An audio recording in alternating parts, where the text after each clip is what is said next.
Ils nous fascinent et nous interrogent. Les océans, 71% de la surface du globe, 3800 mètres de profondeur en moyenne. Une immensité d'eau salée que l'on connaît mal.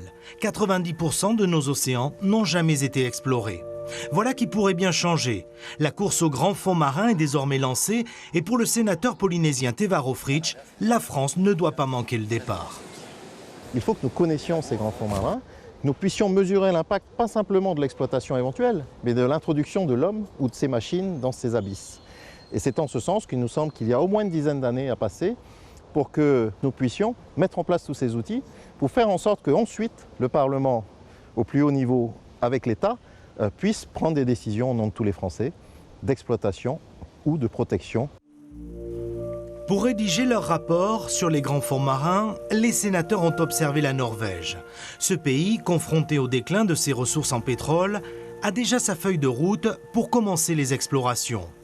L'État norvégien et les entreprises avancent de concert. Ce n'est pas encore le cas en France.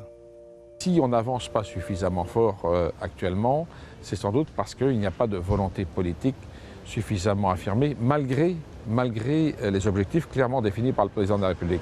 Donc on a besoin d'avoir une organisation de l'administration qui soit structurée pour que le sujet avance. Les sénateurs demandent à l'État de relancer sa politique des grands fonds marins, de revenir à un ministère de la mer de plein exercice et d'associer davantage les Outre-mer. Nos territoires occupent 97% de notre domaine maritime.